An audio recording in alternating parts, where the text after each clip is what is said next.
Hola mi gente, qué gusto verlos. Esto es Partiendo de Cero y en esta oportunidad vamos a hablar con la señorita Solange Tualde. ¿Por qué vamos a hablar con ella? Porque, bueno, ella está viviendo la experiencia de estar en Argentina y como dice ella y como dicen muchas personas que conozco que vienen de Argentina, dicen yo vengo del futuro. ¿Mm? Todas las cosas que nosotros vemos que nos están pasando acá, ¿mm? Es algo que ya vieron lo que ocurrió allá. Y un poco adelantando un poco lo que me estaba comentando antes de grabar, esto no, el proceso de Argentina no es un proceso de la noche a la mañana, sino que ha sido consecuencia de una seguidilla de, podemos llamarlo malas decisiones, ¿o no? Antes que nada, bienvenida, hola, ¿cómo estás? Mucho gusto, Ujú, Alejandro. sí, Y malas decisiones, más que una seguidilla de malas decisiones, yo diría que es como una consecución de un plan de destrucción. Yo diría que es más bien eso. Eh, en Argentina, mira, yo no tengo tanto en contra de Néstor, pero sí tengo mucho en contra de Cristina. Considero que en Néstor no se tomaron tantas malas decisiones, pero en los gobiernos de Cristina comenzó a haber un alto índice de corrupción. Igual Néstor también los tenía, pero más por debajo. Era una cantidad de robo más moderado. Pero como sabemos y lo han dicho muchos economistas de la característica libertaria, el Estado tiende a crecer y en Argentina obviamente agarró un tamaño desmesurado que ya ni siquiera el PIB de Argentina conseguía solventar sus gastos. Era una cosa descomunal. ¿cuándo llegaste a Argentina tú? Yo llegué en el 2011 Ujú, porque tuve un encontrón con las universidades. Yo no tuve derecho a becas porque mi familia era acomodada, no éramos una familia, o sea, no éramos una familia rica tampoco, o sea, nos claro. costaba, era algo muy costoso Mm, y yo tenía que pagar mensualmente la cuota de la universidad. ¿Qué claro. pasaba? Rondaba los 500.000 pesos más o menos por esa época, sin contar los gastos de materiales. La cosa es que justo en el 2011, comprenderás, hubo las peores épocas para estudiar de Chile. Sí, Y estuve 6 meses en paro, donde estuve 6 meses, de esos 6 meses que estuvimos en paro, yo tenía que pagar la cuota constantemente y no tenía clase. claro. Y esas vacaciones me fui a Neuquén a conocer a unos parientes que estaban en Neuquén de hace muchos años arraigados acá en Argentina. Y me dijeron, ¿por qué no te vienes a estudiar a Argentina? Y bueno, le dejas las lucas a los argentinos.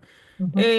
Después de llegar a más o menos agosto con un agotamiento mental más o menos severo, dije, ¿saben qué? Sí, váyanse a la chuña, yo le voy a dejar toda mi plata a los argentinos, nos fuimos en Disney. Y me vine para acá, para Argentina, a estudiar, específicamente a La Plata, Buenos Aires. Perfecto. ¿Tú estudiaste qué cosa? ¿Arquitectura? ¿Qué estudiaste? Por lo que me Estudié cuentas. arquitectura ¿Ya? 3 años, estudié arquitectura 3 años y tuve una amistad con el que vendría a ser el rector de la universidad. No es lo mismo el director, por ejemplo, en Chile se le conoce como director, acá se le conoce Claro. como rector. Ujú. Y en una conversación que tuvimos ahí, porque a mí me gustaba conversar con los docentes, siempre me llevé mucho mejor con la gente más grande que la gente de mi edad, me dice, vos, chiquilla, estás puro, no quiero decir las palabras con las que me dijo, pero como que estaba puro perdiendo el tiempo. Esa.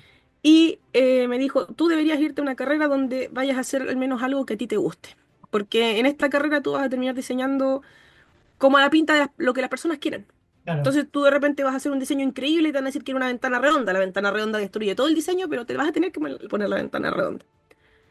Y a partir de eso decidí cambiarme de carrera y terminé estudiando diseño en comunicaciones visuales. Donde, bueno, tuve mi primer despertar ideológico, por así decirlo, no tan marcado como el que tengo ahora, Ujú. porque obviamente la universidad demanda mucho tiempo, es una cosa muy absorbente. Uno termina saliendo de la universidad chato de lo que estudió, es muy Claro, chistoso sí. eso. Uno termina chato de lo que estudió, pero cuando sales de la universidad, como que esa libertad, donde no sabes qué hacer realmente, te permite estudiar cosas con más ganas, con más ímpetu. Y claro, yo tenía una tendencia bastante anarquista en la universidad, me gustaba mucho el anarquismo, pero profundidad, un anarquismo no en el sentido violento que las personas lo conocen, sino que un anarquismo intelectual.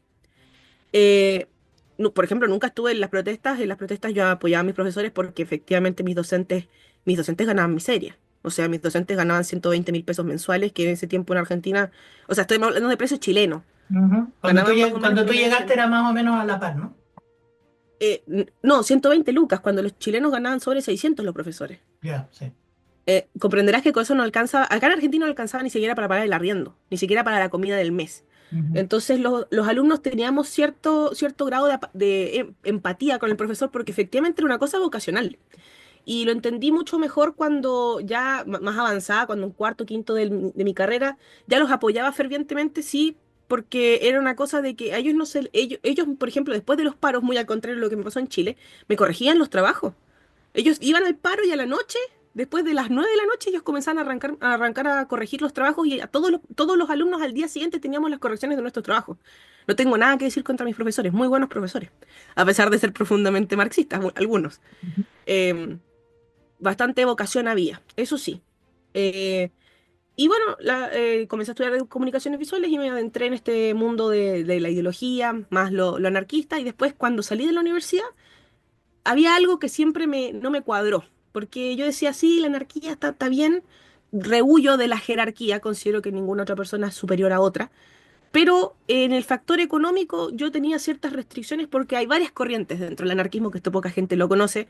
El anarquismo no es coactivo, de hecho es como una tergiversación de la izquierda moderna, que el anarquismo es coactivo, o sea, que utiliza la fuerza como una forma de oprimir a los otros. Todo lo contrario, el anarquismo nace porque rehuye de la jerarquía y de la opresión de otros hacia los individuos.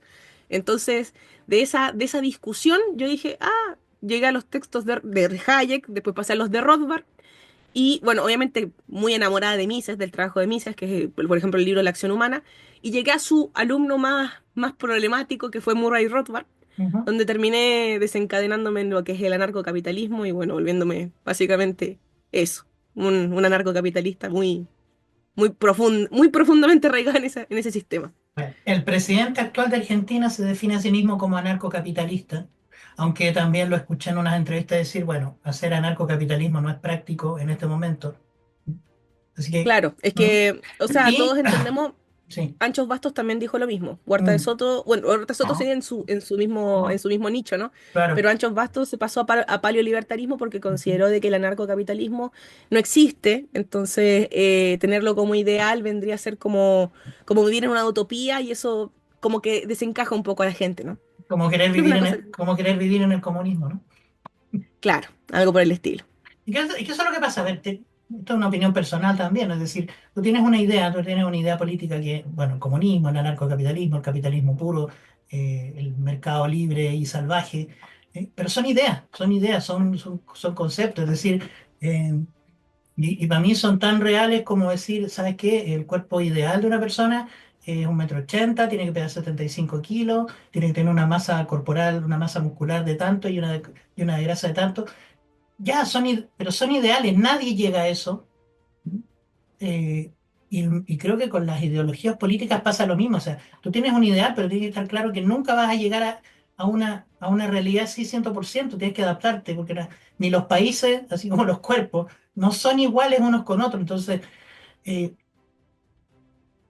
mucho antes de que nosotros escucháramos en los debates sobre el anarcocapitalismo, tú ya lo estabas siguiendo, pero ¿qué es lo que busca entonces el anarcocapitalismo? ¿Cuál es la idea? Claro, es que el anarcocapitalismo lo que busca es una sociedad donde las personas se valgan por sí mismas, que salgan adelante a partir de su propio valor. No tiene nada que ver con la meritocracia, porque Ah, muchos piensan que el anarcocapitalismo es una abolición de la caridad. Por ejemplo, que nadie va a ayudar a otro, que es completamente individualista. No, eso es una cosa que está mal entendida. Hay mucha gente que es anarcocapitalista que dona. Es como, por ejemplo, decir, no, es que los grandes empresarios no donan nada, pero cuando lo ves en la Teletón a todos los ves donando, ¿se entiende? No ujú. es que sea abolición de la caridad, sino que lo que busca el anarcocapitalismo es que dejemos de ser niños. Es una ideología propiamente de adultos. Es una cosa donde tú, tipo, ¿quieres solucionar algo de tu vida o quieres solucionar algo de tu sociedad? Pues arréglalo tú mismo. Si tú tienes las ideas, tú eres el que está viviendo la situación. Tú eres el que siente el dolor, por así decirlo. Y cuando tú te vas a las funciones empresariales y comienzas a entender cómo nacen las empresas o cómo nacen los grandes negocios, tú te vas a dar cuenta que en realidad lo que hacen es solucionar miedos o dolores de las personas. Y por eso la gente paga para que le solucionen o te transformen la vida para dejar atrás un dolor o alguna cosa que te está molestando en tu vida. Y el anarcocapitalismo lo que invita en sí, al decir esto del libre mercado, que sea total libre, que la gente se valga por sí misma, es que dejes atrás tus miedos, que dejes atrás esos dolores y que realmente centres tus energías en solucionar esos dolores que tienes. Que pareciera que es algo como eh, muy así, no, es que es 100% individualista, es muy cerrado. No, es que es justamente una invitación a uno de los caminos más difíciles, que es volverse adulto, que es volverse completamente autosustentable, que es decir, ya, yo quiero cosas en mi vida y realmente me esfuerzo para hacerlo y no estoy diciendo todos los días, pobrecito de mí, ¿quién me va a ayudar a mí? Porque en este mundo no existe ni Superman, ni Batman, ni ninguno de los héroes que tanto nos fascinan, y que la idea nos fascina justamente porque todos queremos un héroe en nuestra vida. Claro. Entonces, esta ideología lo que invita es a transformarte un poquito en el héroe que tú siempre has querido, pero encarnarlo tú mismo, solucionar tú los problemas. Y eso a la gente, a mucha le incomoda. Creo que hay gente que hasta el día de hoy, tú lo escuchas en momentos de crisis, la gente está diciendo, ah, es que el gobierno me tiene que ayudar. El gobierno no te va a ayudar, no te va a ayudar sin pedir algo a cambio. Y eso también es, y dentro de la gente también, la gente que te ayuda o la gente que hace donaciones, mm, nadie te dona 100 millones de dólares si no sabe que en 2 días más los va a recuperar. Estamos hablando de la gente que gana muchísimo dinero. O sea, Es que Huerta de Soto lo dice. sí, pues, Mira, es que la ayuda, mm, esto suena cruel, pero sí, la ayuda a la pobreza incentiva la pobreza. ¿Por qué? Porque anula la creatividad de la gente. sí, Cuando tú le ofreces el dinero fácil a la gente, compra lo que sea en el momento, pero no piensa en cómo se construyó ese algo. Cuando tú creas una empresa, en este caso, por ejemplo, yo en mi trabajo, si bien soy comunicadora visual, no me dedico sí, al diseño, sino claro. que yo me dedico a escalar negocios, a ayudar a la gente a hacer crecer sus negocios. ¿Y Mm, qué es lo que pasa? Las personas que comienzan algo y que han ganado algo, lo valoran. Y ese tema de valorarlo hace que los impulsa a hacerlo crecer. Y en esa búsqueda de hacerlo crecer, ganas un montón de experiencia de vida que la gente en realidad no la entiende. Mucha gente no entiende. Entonces, claro, la persona que llega al punto de obtener algo, aunque sea mínimo, lo más chiquitito que sea, se esfuerza en mejorarlo porque recorrió todo ese camino de aprendizaje que cuando el Estado te lo brinda no lo recorres. Es una cosa exacto. que es muy básica, es muy del ser humano, porque el ser humano, como todos sabemos, nuestro cerebro reptiliano es más fuerte que nosotros, somos primitivos todavía en ese sentido. Ujú. Eh, te pusiste a estudiar el anarcocapitalismo. ¿Cuándo escuchaste por primera vez? Y esto no, para poder, esto es como el engancho para poder hablar un poco de lo que está pasando ahora. ¿Cuándo escuchaste por primera vez de Javier Milei allá en Argentina? Yo el profe Javier, porque yo le digo profe Javier, porque yo estuve en dos seminarios que él dio en la Facultad de Economía en la UMA, ¿Ya? pero fue mucho más adelante. Yo llegué en el 2012 y yo estoy hablando que recién lo conocí en el 2017, pero él ya tenía una trayectoria como profe. Ya se lo conocía bastante como profesor en la Facultad de Economía, se lo conocía bastante. Sus seminarios según los rumores que corrían entre los universitarios, era que eran muy buenos sus seminarios, que eran motivantes, que era un profesor bastante chocante, pero que como que al final de cuentas su materia daba los frutos que uno esperaba. Eso es lo que se contaba. Habían varios seminarios en la UBA que eran abiertos, es la bondad que, por así decirlo, tiene el sistema educativo argentino, de que puedes ir de oyente a donde tú quieras solamente con la motivación de querer ir. Entonces, yo estuve en dos seminarios con él, uno que tenía que ver sobre macroeconomía, que en realidad lo que dijo que la macroeconomía era una estupidez, muy parecido al profesor Jesús Huerta de Soto, que le encuentro razón, la macroeconomía es un sistema creado por el Estado para regular cosas. em, que la microeconomía en realidad es la única que importa, porque la microeconomía justamente se centra en pequeñas transacciones de seres humanos y qué es lo que realmente motiva. Porque cuando tú dices es que el país creció un 2%, pucha, ¿qué significa que el país creció un 2%? Puede significar que dos pelagatos hicieron dos negocios multimillonarios y el país creció un 2%, como puede significar que una masa de 100 personas, pucha, creó negocios y de esos 100 personas se creó un montón de empleo y un montón de empresas chiquititas. No hay ninguna percepción real respecto de lo que es la macroeconomía. Bueno, esa fue la primera Sí. charla donde yo estuve de Javier Milei por allá por el 2017. Yo no sabía que era una persona tan influyente. Yo era una alumna que tenía curiosidad nomás, yo iba a muchos seminarios de psicología. Y antes de eso, yo la primera vez que escuché del anarcocapitalismo fue cuando tuve mi primera materia que se llamaba Identidad, Historia y Sociedad. Fue una materia que era de tercer año que la verdad es que si soy sincera la reprobé la primera vez que la rendí, porque la profesora que me tocó no era una profesora muy motivante. Pero en el segundo intento me tocó una buena profesora porque, bueno, obviamente aquí la cantidad de estudiantes que manejan las universidades es completamente distinto al de Chile. Yo tenía cerca de 700 compañeros solamente en la materia que estaba rindiendo. Entonces comprenderás que habían hartos docentes que estaban dentro de la misma materia. Tú te tenías que pelear con otros compañeros para agarrar algún profesor. Y las peleas eran campales porque cada año todos intentando meterse con el profesor que valía la pena. Y era por rumores nada más, porque no es que tú tuvieras así como una certeza de La que el profesor se biblioteca presentaba. era pura No, era referencia, que nada más. era, claro, era pura referencia por los mismos alumnos, tipo, los alumnos más grandes, tipo, ten clases con este profe, que con este profe es más entretenida la cursa. Ya. Eh, o por ejemplo, no, ese profe es malo, ese profe te hace reprobar, o este profe, pucha, este profe no revisa nada. Entonces, conversando uno con los otros alumnos, se retroalimentaba y se enteraba. Tuve una profe, no me acuerdo en este momento su nombre, la verdad es que pasaron tantos años que uno no se acuerda, pero sí tuve más motivación con esto y lo que sí, bueno, ella me pasó más textos de Gramsci, de Foucault y de otros autores más de izquierda, ¿no? Pero, ¿cuál fue el punto central de que me animó a empezar a estudiar un poco más? De que estaba la historia de las ideas. Es una materia muy amplia que si tú te vas a estudiarla en filosofías o en la sociología o antropología, es larga la historia de las ideas. Corresponde, agarra ramas de la economía, de la filosofía, de la antropología, agarra muchas ramas sociales, muchas ramas también de la economía, porque la economía, a pesar de tener matemáticas, es una ciencia profundamente social, justamente porque estudia las acciones de las personas. Y de eso, primero yo ya había estudiado Proudhon, ya había estudiado Bakunin por un tema de motivación propia nada más.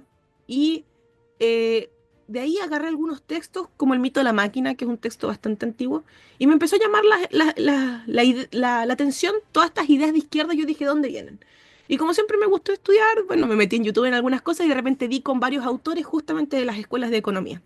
Como, como nació la economía clásica con Adam Smith, incluso antes, porque antes teníamos a los escolásticos que muchas personas no le dieron mucha bola, si soy sincera, que es, ojo, si quieren estudiar a los escolásticos, una maravilla. Son la época de oro española en cuanto a materia teórica económica es una joya que casi nadie estudia. Y claro, entré con Adam Smith. Adam Smith no me gustó, si le soy sincera, ese calvinista protestante, tengo muchas cosas en contra de él, de Adam Smith. Más que nada porque su teoría le abrió las puertas a Marx para que cree sus teorías raras.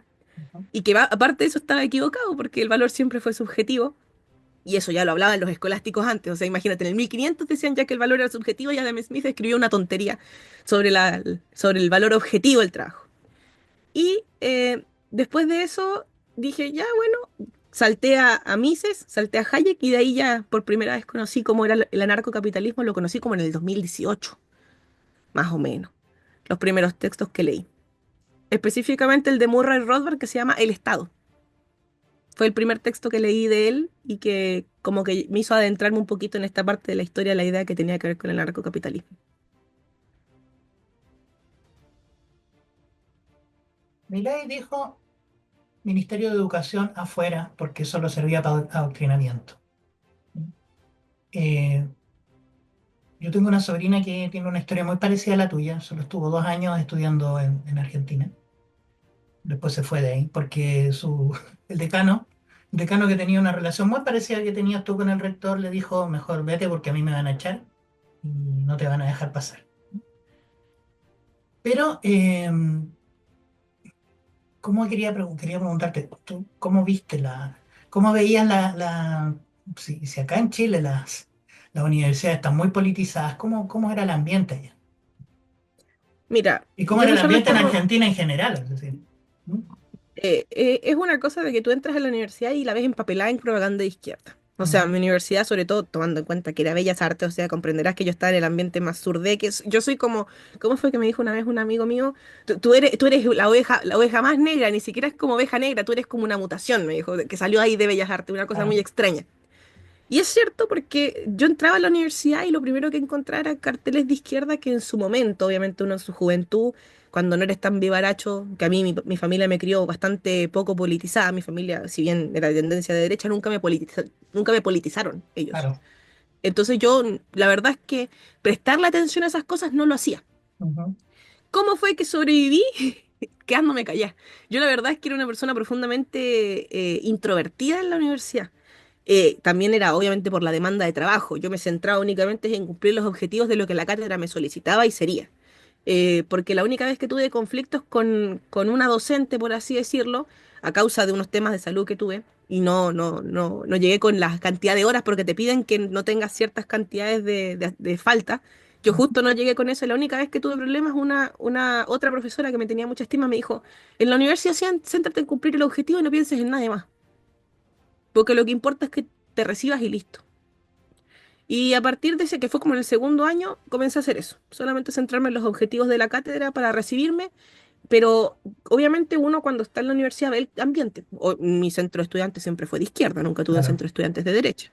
En arquitectura lo mismo, porque en arquitectura el primer centro de estudiantes que tuve fue la Franja Morada, que era peronista, que si bien tenía una mejor administración de los recursos de lo que lo tuvo ¿cómo era que se llamaba? Em, lo tengo por aquí porque tengo el tablero. Espérate. Dale. Por aquí tengo el tablero. ¿Cómo se llama? Eh, eh, eh, eh, Educación. No, este es de la Franja Morada.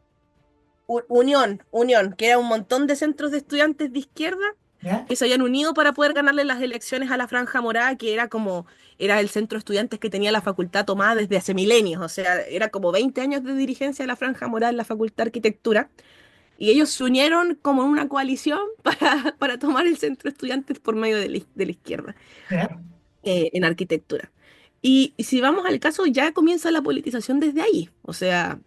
No había mes en la cual los del centro de estudiantes no ingresaran a hablar tonteras a las clases. Y había que detener las clases, ojo. Los profesores, ellos preguntaban a los profesores les daban un espacio. Había una gente que se mandaba unos discursos más o menos importantes. Eh, tuve un encontrón con una cuando se puso a hablar de Pinochet porque dijo que en el gobierno de Cristina estábamos en un gobierno pinochetista. Y yo le consulté si es que ella tenía idea siquiera de lo que estaba hablando porque estábamos en pleno kirchnerismo y ella dijo que el kirchnerismo era una dictadura porque no era lo suficientemente izquierda como de su gusto. Sí. Y, He escuchado y muchas me veces quedó, eso. sí. Y la cosa es que yo le dije que por favor no hablara al respecto porque no podía poner un ejemplo de un país contrario que de última dijera que no se parecía a Perón o que no se parecía a algún presidente de su país, pero que no tomara referencias de Pinochet porque yo no tenía ni idea de lo que era Pinochet en mi país. Entonces, obviamente fue el único encontrón que tuve con una persona, pero era una persona profundamente fanatizada, o sea, se notaba mucho, no había mucha capacidad de razonamiento. Pero tú te das cuenta que dentro de los mismos adolescentes ya viene, desde el inicio de la universidad, que son 18, 19 años, ya comienzan mucho adoctrinamiento político. Y ojo de que yo vi gente desde que yo terminé mi carrera, o sea, Ujú. desde que empecé mi carrera hasta que terminé mi carrera, en el mismo centro de estudiantes. Y seguían, ¿eh? O sea, más de 12 años la carrera y ellos seguían en la mismos años, o sea, como que Los quedaban en tercero o mismos, cuarto sí. año y quedaban ahí y no seguían porque seguían, era como una retroalimentación desde el centro de estudiantes. Obviamente yo me daba cuenta de esa clase de movimientos, habían gente que permanecía en la universidad por años y lo renovaban después porque a esa misma persona le daban un cargo en otra parte, en otro lugar más grande, no Ajá. terminaba la carrera y ponían a otro peón que seguía la misma trayectoria que ese peón que ya estaba antes. Eso te iba a preguntar, ¿y qué Eh, pasa con el recambio? O sea, no podéis tener un dirigente estudiantil de 47 años, digo yo. O sea, habían el, el, el que estaba de presidencia, yo me acuerdo, hubo una época en la que estaba de presidencia y ya, tenía como 37 años, me acuerdo. Y ya, estaba en su último año como hacía 4 años, una cosa así descabellada. ya, ok. Eh, Mm. pero sí, sí. Bueno, igual lo lindo también es que, bueno, una vez yo tuve un compañero de cursada que tenía 82 años. Me pareció lindo porque era Mm, arquitecto, pero había decidido estudiar, me acuerdo que historia del arte. claro. Y empezó la carrera en historia del arte con 82 años porque decía que se aburría. Hay Sí, cosas lindas que pasan. pero esa es la idea. O sea, si tú vas, se supone que a una universidad tú puedes entrar en el momento que quieras, en el momento que lo necesites. Pero yo me refiero a que un chico que llega con 18 años a la universidad, a los 20 agarra la No, tenías presidencia. alumnos de 40 y Claro, seguían, o sea, que están de los me 18 refiero. hasta los 40 en la universidad. A eso me refiero, que llegas a los 18, a los 20 eres dirigente estudiantil, a los 21 eres el presidente del centro de alumnos y a los 45 sigues siendo el presidente del centro de alumnos porque estás estirando tu carrera solamente. Entonces, eh, Exacto. mm, eso Y, me Y parece había platas de por impresentable. medio, ¿eh? Claro. Había platas de por medio, ese es Mm, el tema. mm, Porque dentro de las universidades les prestaban espacios para que tuvieran becas, entre comillas, para los alumnos, pero se notaba mucho que de esas becas retroalimentaban o hacían que estas personas subsistieran. Era una forma de vivir mediocremente, igual, ¿no? mm. Porque sobrevivías con lo poco. Sobrevivías con el sueldo que te daba eso y tu sueldo siempre estaba asegurado, pero desde el centro de estudiantes y tenías un sueldo ahí a cambio de tener cierta hegemonía política, ¿no? Era ese el tema. Em, Y la Franja Morada lo mismo, la parte peronista, que en este caso en arquitectura yo tenía mis ex amigas, donde, por cierto, dormí en una toma que ahora pagó Kicillof. Yo me maté de risa porque hace como 3 o 4 años, no, hace 2 años nomás, ¿Ya? cuando salió el gobierno de Milei hace 2 años, Kicillof compró unos terrenos en Arana Ya, y era una toma. Y yo en mi segundo año de arquitectura dormí en esa toma, porque ya, yo me enteré de esa toma justo cuando la hicieron. Eh, Porque yo tenía una amiga ahí de la Franja Morada y me invitó, yo no tenía ni idea, o sea, comprenderás que era una persona muy desconocedora de esas cosas, y yo fui a dormir a la casa de mi amiga nomás. claro, De ahí, después más adelante hice conciencia y llegaste. claro, chuta, dormí en la toma que ahora compró Kicillof, o sea, y te vas dando cuenta, vas armando el rompecabezas de cómo corren las platas aquí. Ujú. Ella también consiguió un empleo justamente por militar en la Franja Morada en el mismo rectorado de la universidad después. Bien, Entonces tú vas viendo de es pura cosa de amiguismo político. Ella hizo bien su pega dentro del centro estudiante y le dieron la pega en el rectorado, con un ajá. sueldo bastante bueno y acomodado. Así se Bueno, reparten. ese, me imagino que ese es el tipo de cosas que están, con las que se están lidiando ahora, o sea, Claro, ahora se está lidiando con cómo sacamos a toda esa gente que está ahí apitutada y ujú, que, bueno, obviamente ya sacaron un montón. O sí. sea que se limpió bastante. Eh, sí, yo creo que se limpió casi la mitad. Me atrevería a decir que se los echaron para afuera. Por algo el PIB está tan acordado y ahora dentro de todo está todo estabilizado. A ver, Pero tiene oye, que seguir quedando mucho de eso. para la gente que está viendo este programa seguramente lo van a estar viendo el lunes o el martes, pero estamos a viernes. Hoy en las noticias vi que precisamente la UBA acaban de detectar que faltan 1.500 millones de pesos de producto de una estafa, ¿eh? Y nadie Y sabe dónde está ese seguramente, dinero, pero ese tipo de cosas son las que con las que se están lidiando. Y acá en Chile también, para que estamos con cosas, aquí también se está lidiando con ese tipo de cosas, pero a diferencia de acá, allá se están investigando. claro, es que ahora se están investigando porque incluso yo siento que, bueno, la UBA es un organismo autónomo, se Sí. autoadministra. A pesar de tener el dinero de la financiación del Estado, es un ente completamente autónomo. Mm. Em, Nadie sabe dónde está ese dinero porque justamente los están auditando a la UBA. La UBA tenía una gran cantidad, la UBA tiene facultades muy buenas, por ejemplo, la odontología, yo sé que funciona 10 de 10. Es una de las facultades que funciona mejor de toda la UBA. Eh, También tengo entendido que la de psicología, las que usualmente están relacionadas con la medicina funcionan bastante bien, muy bien. Pero las que son humanidades y otras cosas se les pierde plata. Y no me extrañaría de que hubo una marcha para los jubilados y hubo unos camioncitos, unos bucecitos ahí, donde llevaron a estos jubilados de 40 años. Y a estos estudiantes de 50 años, porque habían unos buses que trasladaban cuando hubo la marcha, si la puedes buscar, hubo una marcha que La gran fue marcha que la hubo, gran marcha ¿fue a principios de de año o fue a estudiantes. finales del año pasado? Fue Fue en a marzo, principios de este año. fue en Fue a marzo por principios de ahí, este sí. año. Sí. Sí, sí. Bueno, si te hubieras dado cuenta, estaban bastante viejos los alumnos, pues, bastante Estaban- grandes. Eran los como alumnos, alumnos de 50. los alumnos estaban muy viejos y los jubilados estaban muy jóvenes, era como, Exacto. sí. Bueno, y vieron unos buses ahí. Yo no me extrañaría que esas platas hubieran estado en esos buses. Te digo, o sea, no es un tema que esté acusando absolutamente a nadie como para que me metan una demanda, pero no sería tan extraño de que efectivamente estuviera ahí. O sea, en la UBA se sabe que habían muchas desviaciones de montos de pagas que se daban de favores y cosas así, y ojo, que habían profesores que incluso, justo como en la Universidad Austral que pasaba de los dobles sueldos, no sé si se enteraron de eso, Ujú. justamente de esa manera habían gente seguramente que cobraba más de un doble sueldo para solamente darle un sueldo a su partido, porque acá es una cuestión de que eh, los favores se cobran de esa manera. Bueno, acá se está reclamando de ese tipo de cosas, o sea, tenemos cargos públicos, más de 150.000 personas que nadie sabe lo que hacen, o tienes cuatro o cinco personas contratadas para el mismo puesto y ganando por encima del millón, entonces acá se está, bueno, los candidatos de oposición, no voy a mencionarlos ahora, todo el mundo sabe quiénes son, y yo generalmente en este programa trato de evitar de hablar del tema de los temas que hablan todos acá porque honestamente está lleno. Todo el mundo lo puede cubrir y probablemente mejor que yo. Pero ese tipo de problemas me gusta la idea que los estén enfrentando allá y estén haciendo las auditorías que acá queremos que hagan.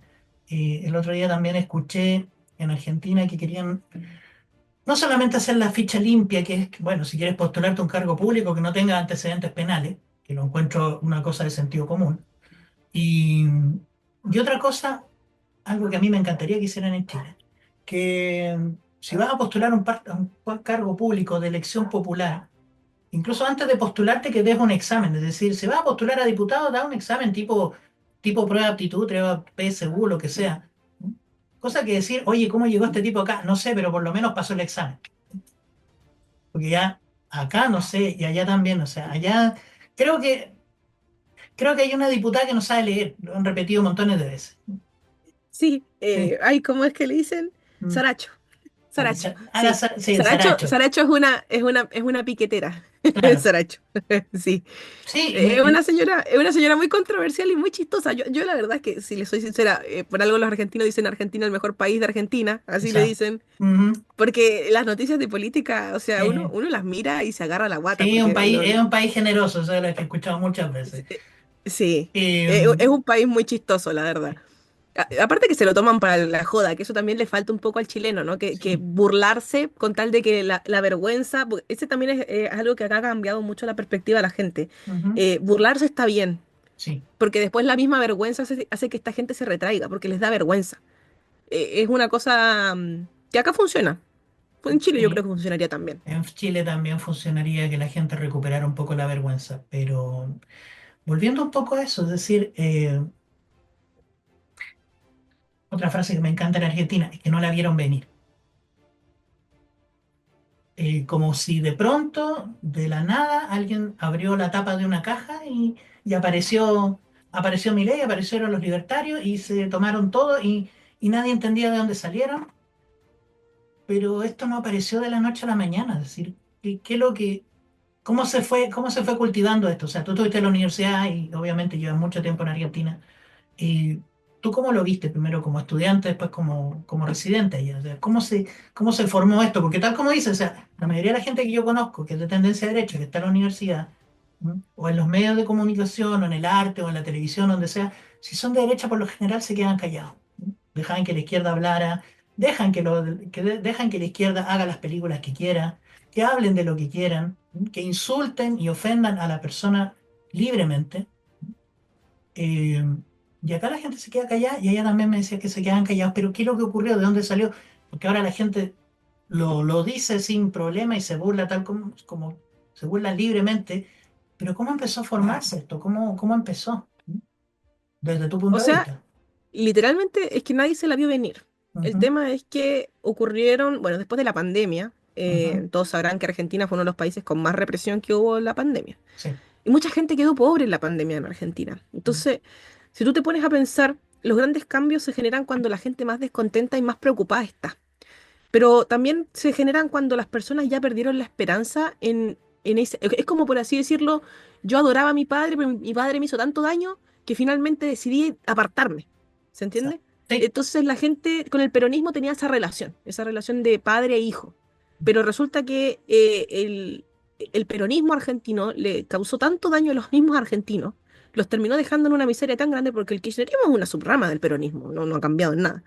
Entonces les hizo tanto daño, que finalmente los argentinos, después de que la pandemia que realmente tocaron fondo, la sociedad argentina tocó fondo. Eso fue lo que pasó.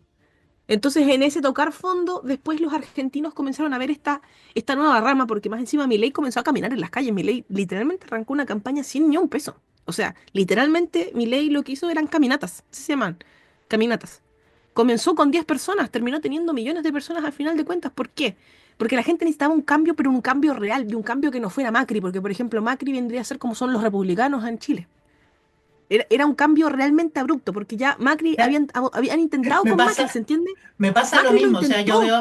me pasa lo mismo, yo veo a Macri y veo a Cast. Sí, Es que son lo mismo. mm, Son gemelos sin haber nacido la misma madre. sí, Entonces, ¿qué es lo que pasa? Macri lo intentó. El tema es que, por ejemplo, en Chile no se siguen dando cuenta porque en Chile dicen, no, es que démosle una oportunidad a Cast. Es que Cast vendría a ser el Macri argentino. ujú, Entonces, ¿qué es lo que va? O sea, el Macri chileno, perdón, disculpa. sí, ¿Por qué? Porque si viene Cast, va a ser exactamente lo mismo que lo que hizo Macri.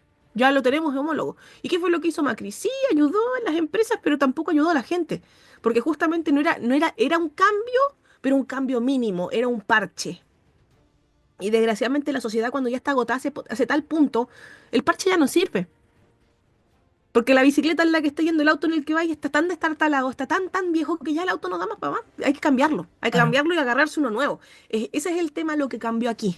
Por eso nadie se la vio venir. Fue, todos queremos el auto que era del tatarabuelo, todos amamos el auto, ya, pero ya fue. O sea, fue un agotamiento ya tan grande que la gente lo desechó.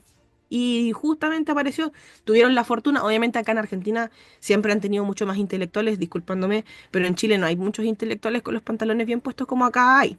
Entonces, ¿acá qué pasó? Nicolás Márquez comenzó a hablar a pesar de que lo persiguieron.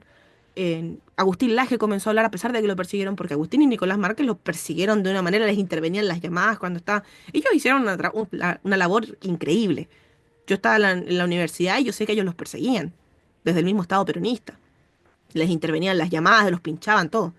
Entonces, ya ahí había comenzado un movimiento intelectual importante, porque desde los intelectuales usualmente es que nacen estos movimientos. Entonces, claro, después ya empezaron a armar coaliciones de fuerza y justamente apareció la figura que es Milei, que, bueno, estuvo la fortuna de que había justo una persona que tenía la fuerza y la capacidad y el intelecto para hacerlo y que tenía estudios al respecto. Em, Cosa que, a pesar de lo que se ha generado en Chile, ojo, yo no siento que tengamos la misma fuerza que tienen en Argentina para el movimiento. no, mira, Siento que esto, faltan intelectuales, siento que sí. faltan esas cosas, que acá está ese movimiento. Porque bueno, se retroalimenta desde acá. Mira, en Perú hablaban del fenómeno de la fábula de la rana que está en el agua tibia. Dice, si el agua está en el agua tibia, dice, si la rana está en el agua tibia, se queda en el agua tibia porque está rica, pero nunca se va a dar cuenta cuando el agua hirvió y se cocinó y se murió. Exacto. Es diferente que si hubiera caído en el agua que ya está hirviendo, habría reaccionado inmediatamente. Yo creo que en Chile nos pasa eso, es decir, como vamos de a poco, vamos normalizando las cosas de a poco, cuando ya se nos vienen crisis grandes, que ya las hemos tenido, pero nunca una crisis, yo creo que a Chile no le van a permitir que toque ese fondo. Es, es que es una sociedad así Sí, también. pues van a ir de a poco, y tal como dice, o sea, yo veo pocos intelectuales, tiene que ser una mezcla de las dos cosas, porque aquí en Chile tú ves en programas similares a los que políticos que se hacen en Argentina, que tienen mucha energía, que hablan mucho, pero no tienen el contenido ni tienen ni tienen el bagaje intelectual para responder. Y lo otro, todo lo contrario, los que tienen el bagaje intelectual para responder no tienen la personalidad para discutir, para el momento de decir y plantarle, como dijo, a ver, como dijo Adorno hace un par de días, yo no hablo contigo porque un comunista no tiene moral para decirme nada.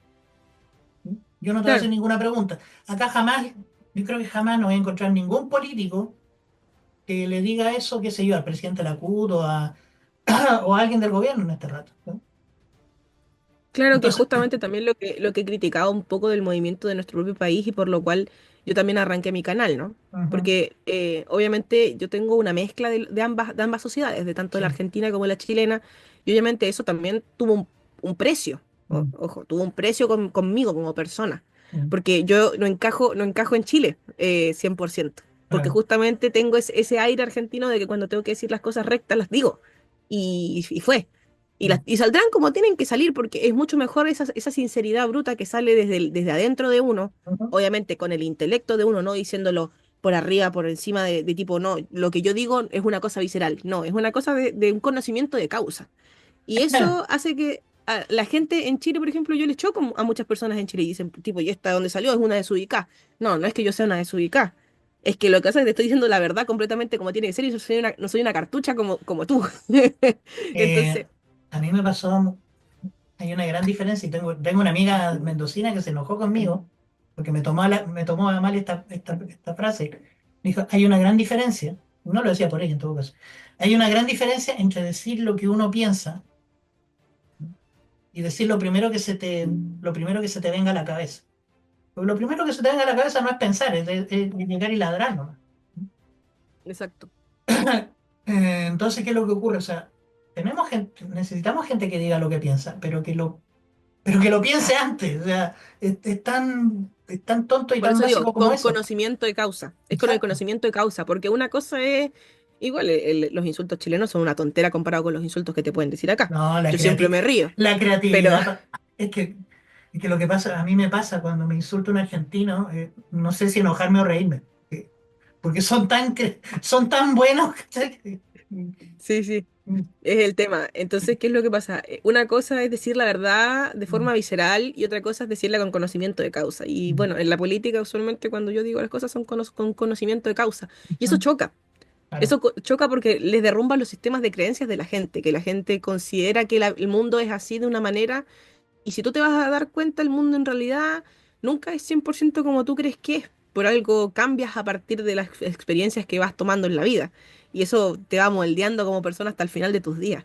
Entonces, la gente que usualmente ahora tenemos en la política son gente que le tiene miedo al cambio. Son gente y ojo que no me refiero con esto con tener mentalidad progresista, porque justamente los progresistas los que buscan son cambios pero no buscan cambios con conocimiento de causa, son cambios viscerales, son cambios de A la mí lo, TINCA.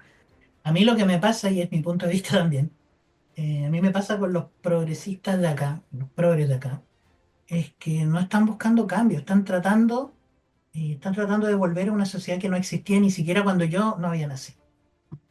Yo soy viejo, yo nací en el año 73, yo tenía un poco más de un año y medio cuando empezó el golpe militar, o el pronunciamiento, o como quieran llamarlo.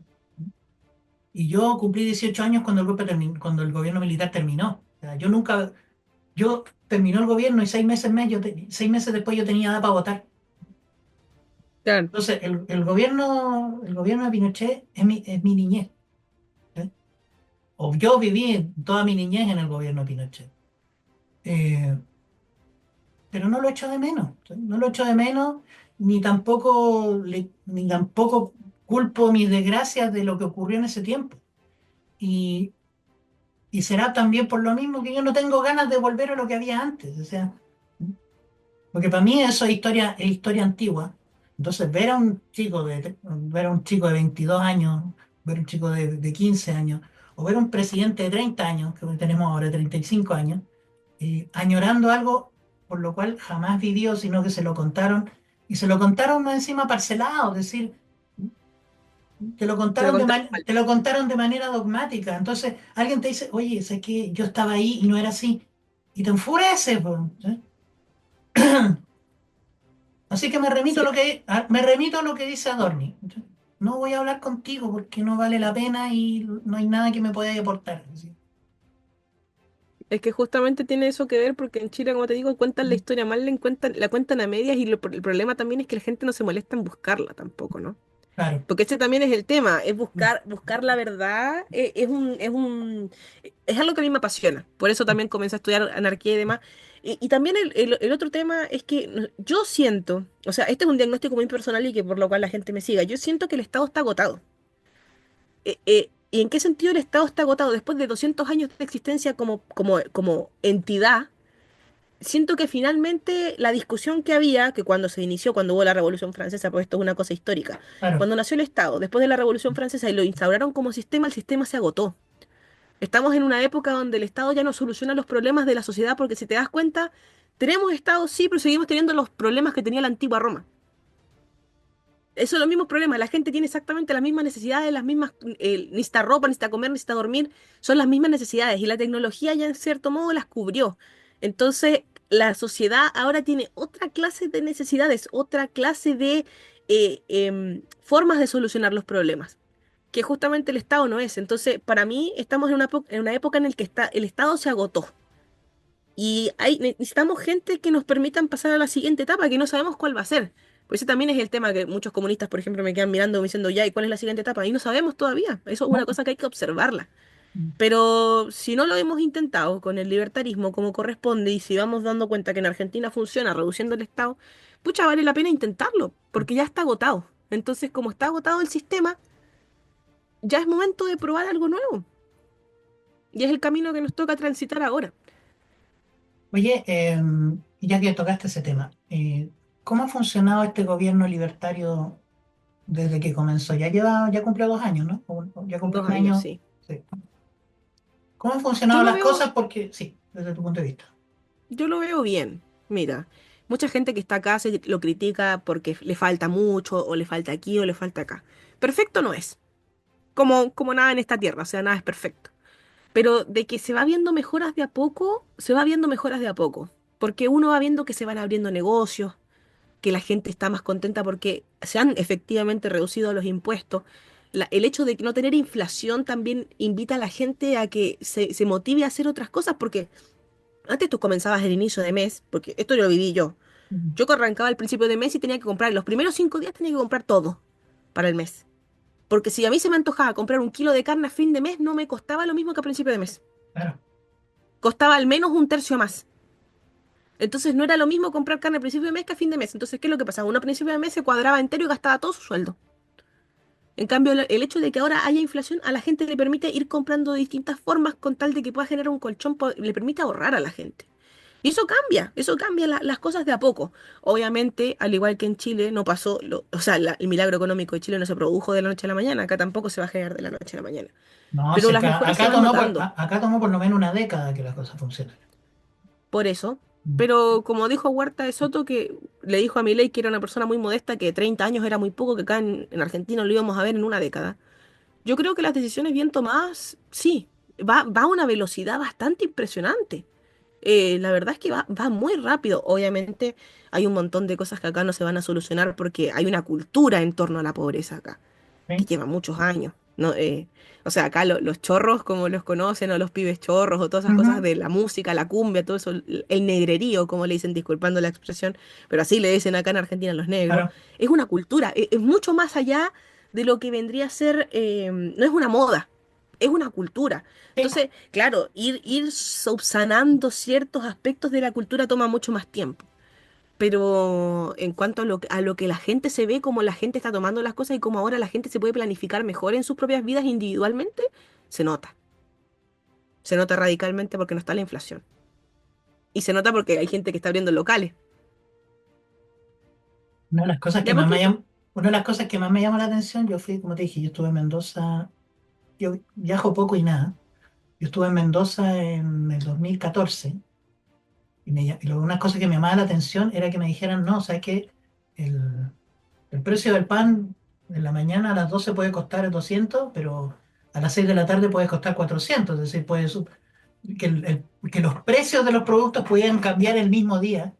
Y me tenía impactado el nivel de inflación. O sea, era algo que jamás me había dado cuenta. Lo otro es que, bueno, lo que te decía antes, tú llegas a Mendoza y era como estar en Chile de los años 80. Los árboles, la actitud de la gente, la vida de la gente, y también el hecho de que no te dieran boleta en ninguna parte, precisamente para evitar ese tipo de cosas. En el sentido de que ya, que circule el dinero, pero no paguemos impuestos. Y lo encontré impresionante. Tanto que estuve un mes y en el momento que me cobraron boleta cuando volví a Chile, dije, no me sorprendí ni me espanté, pero me fascinó ese contraste. Es decir, lamentablemente Chile está empezando a caer en ese asunto. No sé qué va a pasar. Tengo es que mucha... Chile mm, tiene que vivir el tener que no boletear y el mm, tener que arrancarse del servicio de impuestos internos, mm, porque justamente Argentina lo que lo llevó a este como boom económico que ahora va a tener y a esta sí, fase sí, es, es que los argentinos se la tuvieron que rebuscar. sí, Si las cuevas de dólares que existían porque no había porque tuvieron que crear un mercado negro del dólar. claro. Las otras cosas también, porque los argentinos tuvieron la necesidad de crear mercados negros para poder subsistir. Entonces, de esa necesidad, de esa creatividad, de esa necesidad de no dar boleta, de esa ¿cómo se puede decir? Viveza para Sí. arrancarte el servicio de impuestos internos, de esa viveza para hacerle el quite a la FIP. Eso el chileno lo tiene que vivir para poder después valorar en cierto modo lo que es tener las libertades realmente bien como dan, porque justamente el no pagar impuestos te permite así a ti hacer inversión y tener mejor a tu familia, te permite hacer negocio, porque queramos o no, es un 20% y al año es mucha plata. Sí, Al principio pareciera que no, cuando la pagas en la cuota del supermercado ya la dais por asumida, claro. pero cuando tú la vayas ahorrando después, claro que es plata, es harta plata. Mira, el último cálculo que escuché, y seguramente ya varios, decían que en Chile estamos pagando de los 12 meses, debemos estar pagando alrededor de 4 meses que se nos van en impuestos. Exacto. Y se nos... Ojo que si con su reforma tributaria casi íbamos a llegar a pagar 6. O sea, a mitad de año en impuestos Sí, de trabajo. creo Y que, después decían que no existía y que no existía el impuesto al trabajo en Chile. Mentira. O no, sea, ¿cómo que no hay impuesto al trabajo en Chile si era el caso? En Chile hay impuestos prácticamente para todo. En Chile se habla de política y se mete política en todo. al punto de que es agotador.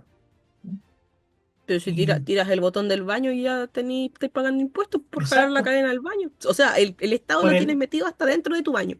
bueno, con el impuesto que te cobran por el uso del agua, todo eso sí.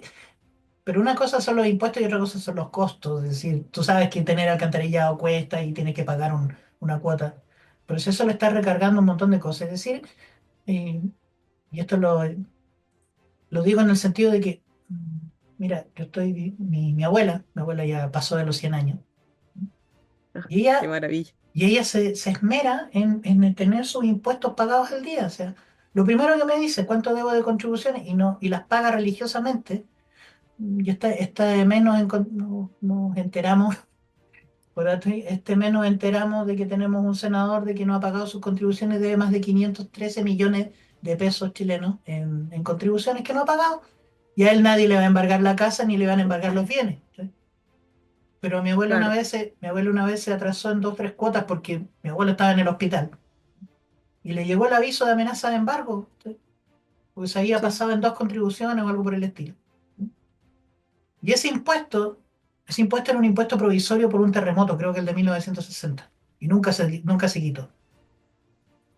Si hubiera un presidente, que no creo que sea ninguno de los que viene ahora, que dijera, ¿sabes qué? Una de las cosas que vamos a hacer es eliminar todos los impuestos provisorios que no se han eliminado. Sería fantástico. Sí, si a final de El, cuentas tenemos los mismos 267 impuestos ¿Por que qué tenía la no? Argentina. Exacto. Y yo te digo, o sea, no me gustaría ver a Chile llegando al punto de tocar fondo. Yo creo que podrían reaccionar antes. Si fueran capaces de Yo mirar, ruego, si fuéramos yo ruego capaces de todos los mirar, días que fuera así. si fuéramos capaces de mirar alrededor y darnos cuenta que, a ver, siempre ponen el ejemplo, en Chile en este momento dice que quieren un presidente como Bukele, lo dicen todas las encuestas. Pero mira cómo estaba El Salvador para que apareciera un Nayib Bukele. Lo mismo, también dice que le encantaría un presidente como Javier Milei, pero mira cómo estaba Argentina antes de que llegara Javier Milei. Chile no está así. Está mal, nos quejamos porque no estamos como estábamos antes, pero no estamos al nivel de decir, oye, estamos entre la espada y la pared, o tenemos el barranco justo aquí. Somos la ranita en agua tibia, me encantó esta analogía. Como que todavía podemos aguantar un rato más. Siempre podemos aguantar un poco más, tengamos paciencia. No, si las cosas se van a arreglar. No, anarcocapitalismo, las cosas las tenés que arreglar tú.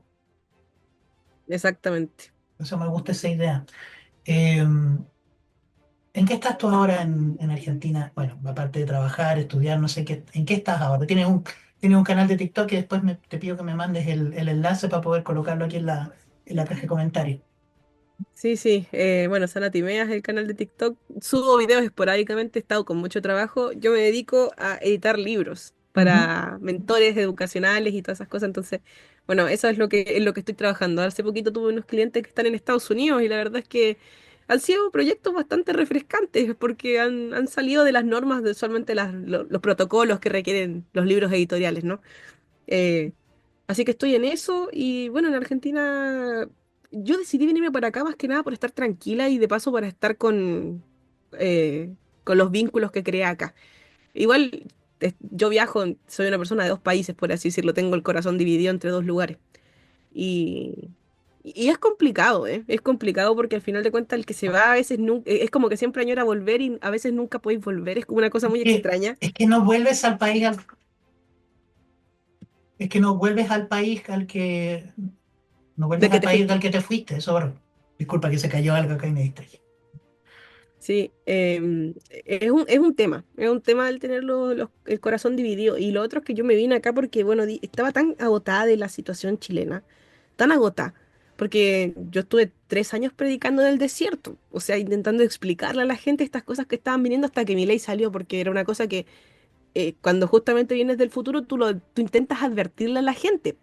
Obviamente, empezáis a tocar puertas, en este caso yo lo hice por TikTok y empecé a tocar puertas y tipo, oigan, tengan cuidado que esto se viene, cuidado que esto se viene, y advirtiendo. Y cuando no te escuchan es como un poco agotador. Y bueno, decidí volver a Argentina porque acá dentro de todo como que aprendí a mezclarme con este como ¿cómo se puede decir? Esta sopa intelectual que hay. Entonces, claro, uno tiene posibilidades de ir explorando más, cosa que en Chile no se puede. Hay muy pocas instancias de exploración en Chile. Y aunque me gustaría ser una persona que ofrezca esas oportunidades en Chile, no tiene no tiene la misma impronta, no tiene la misma sensación, la gente no es igual. O sea, no tenemos el público joven que se motive para esto, acá está lleno de público joven que se motiva Ajá. para estas actividades. Hay otra clase de ambiente. Y bueno, ojalá en Chile, obviamente yo estoy trabajando en Chile, por algo me metí a militar en el Partido Nacional Libertario por algo. No es Ujú. que no lo hice. eh, Fue un compromiso, entonces cuando salió la oportunidad yo dije, bueno, voy a entrar, estoy trabajando para que Chile se vuelva algo así, pero lo veo difícil. Y aunque no he tirado la toalla porque sigo trabajando en ello, eh, no es la misma sensación. Y eso en cierto modo es tristeza igual un poco, ¿no? Em, Mira, lo conversaba con otro invitado hace poco. Eh, Chile tiene otras cosas. Chile no es Argentina. Chile no es Argentina porque no somos iguales, igual que no, como no somos, no somos como Perú, no somos como El Salvador. Y ya, ¿para qué seguir nombrando al resto? Eh, Chile es como, Chile tiene una resiliencia que a mí me gusta mucho, pero la gente siempre abusan de la gente que tiene paciencia. sí. Es como el niño de 2 años que está siempre ahí picando a ver en qué momento va a saltar para enojarse. Y el problema es que Chile, cuando Chile se enoja, pierde la paciencia, Chile explota. Es lo que le pasa a la gente con poca paciencia. Y la persona que te provocó te hizo explotar, te hizo arrasar con todo, y después pasa 50 años llorando. Entonces, Claro, eh, por eso no me gustaría que Chile tocara a fondo. Porque yo sé que obviamente que no. la explosión, la rabieta y la furia va a ser incontrolable. Pero faltan, así como ahora, después de esta conversación, faltan más intelectuales, falta gente más aguerrida, que sean ambas cosas. Y gente decimos, o Es es que actor, faltan Adornis, por ejemplo. Porque sí, Adorni es capaz de mandarte la chuña, pero es bastante moderado para mandarte la chuña. mm, Entonces, falta esa clase de gente que ¿sabes no lo que? tenga, porque en Chile siento que Sí, tienen miedo. Entonces, falta que la gente pierda el miedo a decir las cosas como son, ¿sabes lo sin que, tener que caer en el juego a la izquierda de los gritos pelados y de los insultos baratos. ¿sabes lo que me gusta de Adorni, que él mismo lo ha dicho? Me encanta esa dinámica. Acá la gente que conozco empieza, y yo mismo, te empieza a bajar la ansiedad cuando empiezas a discutir con gente así, porque decirle, porque tu primera sensación, ¿se la digo o no se la digo? ¿Sí? Porque si se la digo voy a agitar las aguas. Y decir, no, compadre, agite las aguas, que se enoje, pero que el que salga enojado que sea él. Y yo cuando era vocero del gobierno generalmente veía un par de videos en YouTube que lo subían todos los días. Y se notaba que el tipo disfrutaba de esa discusión. O sea, ¿sabes qué? Tráeme a los más desagradables, tráeme a los más fanatizados, porque me encanta discutir con ellos. ¿M? Me encanta respondérselo. Bueno, yo creo que eso nos faltan intelectuales que sean capaces de responder. Eh, Nos falta perder el miedo, perder la vergüenza de decir lo que uno piensa. Y, y nos falta, ¿sabes qué? Nos falta defendernos entre nosotros. Cuando ataquen a uno y decir, oye, ya, volver y apoyar a la persona que está enfrentando.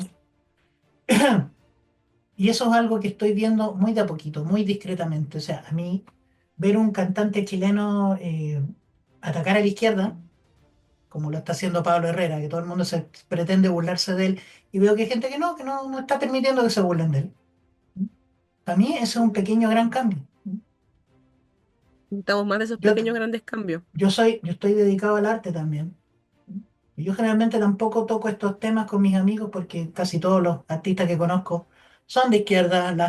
Las platas del gobierno que se ganan para publicar, se las ganan contando historias de la dictadura, que Allende, que Víctor Jara, que el Che Guevara, que lo que sea, ¿no? Porque eso es lo que les da de comer. Y el otro día un amigo me decía, pero es que nadie escribe cosas desde el otro punto de vista, ¿por qué no va a recibir subvención? Le dije. Y es un trabajo complicado, o sea. pero estoy viendo eso. Muy de a poquito, muy, muy básico, muy, muy, muy poco, encuentro yo. Pero es como lo mismo, es la ranita en, es la ranita en agua tibia.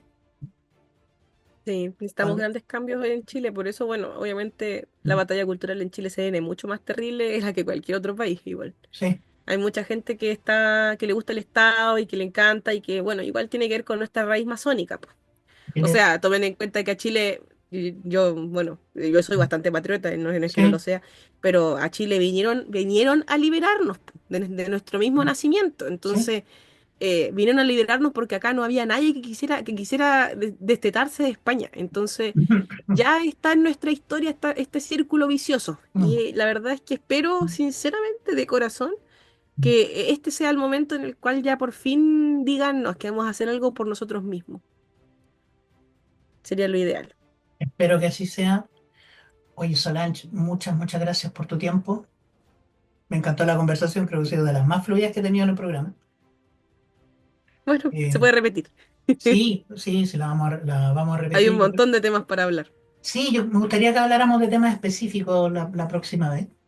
Me encanta lo que está pasando en Argentina. Me encanta ver a la gente más sonriente. Eso es lo otro.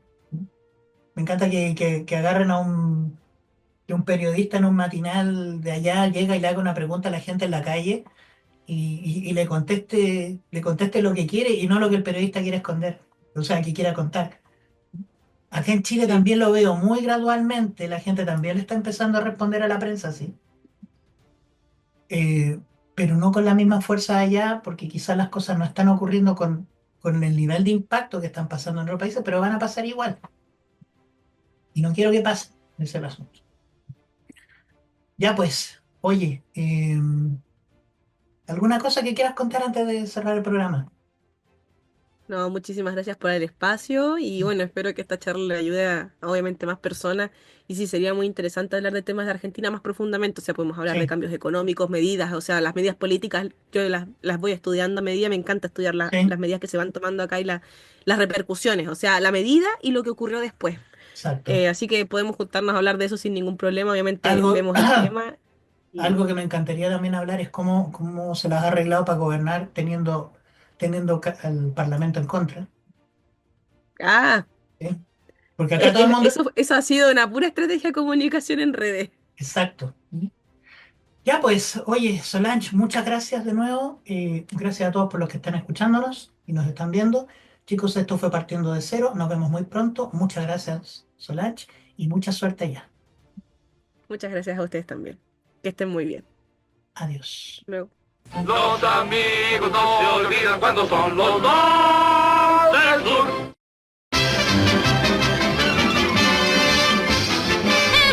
¿Qué se tarda, amigos?